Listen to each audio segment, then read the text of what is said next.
As the saying goes, everyone loves an underdog. Underdog, underdog. Not you. The classic cat and mouse game has been playing out since as far back as I can remember. Underdog, underdog. Stop! Even though... Underdog. Stop it!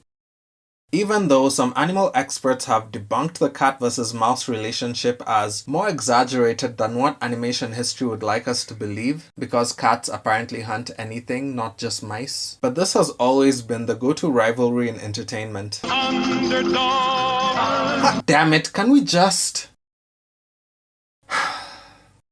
Someone, please close that door. Underdog. Shut up! As I was saying, cartoons of this era were all about two or more characters antagonizing each other, and I sometimes wonder if they gave rise to this generation of online pranksters. It's funny in the cartoons, but not so much in real life, is it? It's a prank! That's it! It's a prank, bro! But I think deep down inside, everyone secretly loves to troll. That's why early Daffy Duck was so popular for being unhinged.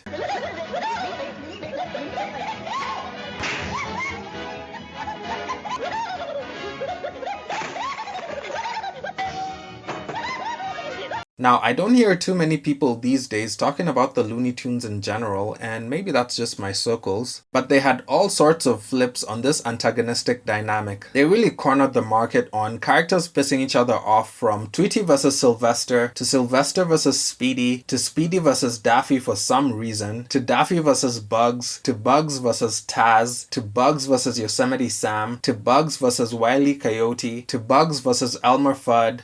Damn, Bugs. You seem to be the common denominator. I'm starting to think that you might be the problem.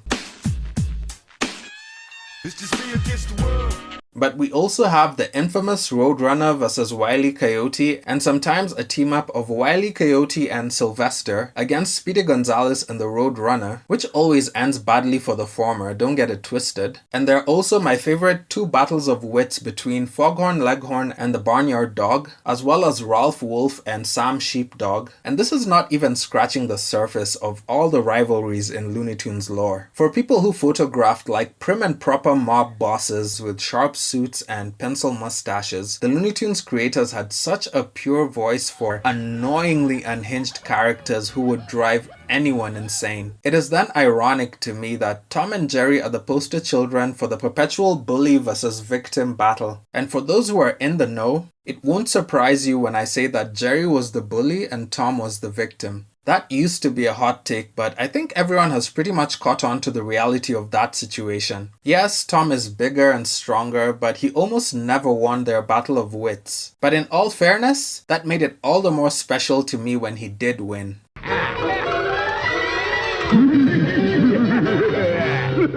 Stupid mouse. In some versions of the show, Tom would try to eat Jerry, but for the most part, they just had an antagonistic relationship with no real goal other than trying to get rid of each other. Kinda like a cat and mouse game. And when one was finally out of the picture, the other would get bored and try to restore their rivalry. It's not until you hear your parents or someone older getting embarrassed that they sat and watched these shows for hours that you start to wonder why. Why are these shows so popular? Are we all just innate trolls at our core who receive some sort of catharsis to see someone on the receiving end of cartoon violence? That'll fix that quasi cat. I recently threw on the Roadrunner as background noise, and I was surprised that I eventually got pulled in, and I sat there for almost 3 hours watching Wile's schemes falling flat over and over and over. Now, if you've watched me for any amount of time, you'll know that I have a lot of reverence for storytellers of the past. There was so much artistry and ingenuity that went into some of these classic shows, although, to be fair, they weren't without their share of copycats back then either. Vamoose, you ornery cayuse. Prepare the indestructible tank. I'll take care of that creature myself.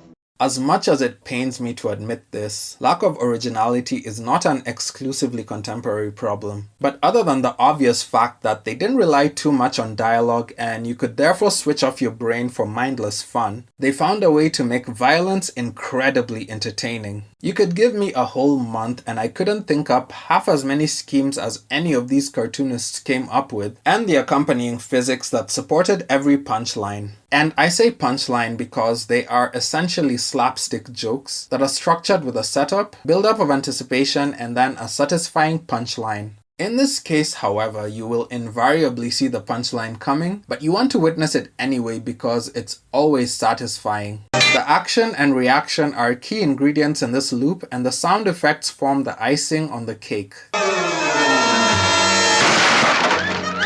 You don't even realize the magic of what's happening because it's done so intuitively well. You just find yourself sitting there on hour 2 or 3 asking yourself, where did the time go? And this action-reaction will usually hook you because it's always rooted in a plausible interpretation of the laws of physics. The thing I find most interesting is that the characters do feel pain, which is effective enough to be perceived as real, but it amuses you rather than makes you feel bad for the character. But then the almost instantaneous recovery also doesn't diminish the punishment that they just experienced. The impact has to feel real, but the recovery also has to be believed to delude us into thinking that we're still empathetic. This is definitely toxic material, and it will lead children to think that they can harm others for fun. It's a grand conspiracy orchestrated by a cabal of evil warmongers who infiltrated the animation industry and wish to sow discord among us and lead us to the end of civilization as we know it.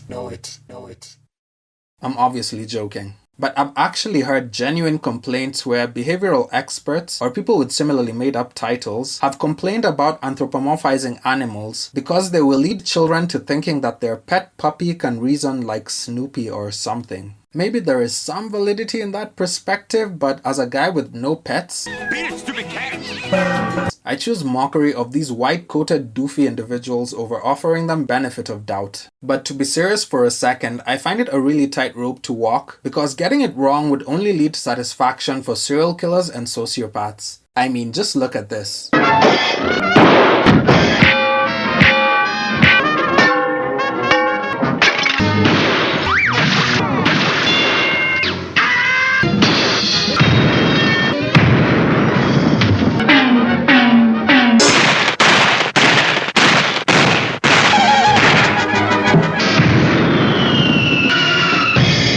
So much pain. But just going back to the trolling of it all, every time one of these characters smiled gleefully while getting one over on the other character was always particularly funny to me. But of all these maniacal characters who I like for different reasons, and I've expressed my love of Daffy before, So long, Dracula! You dope!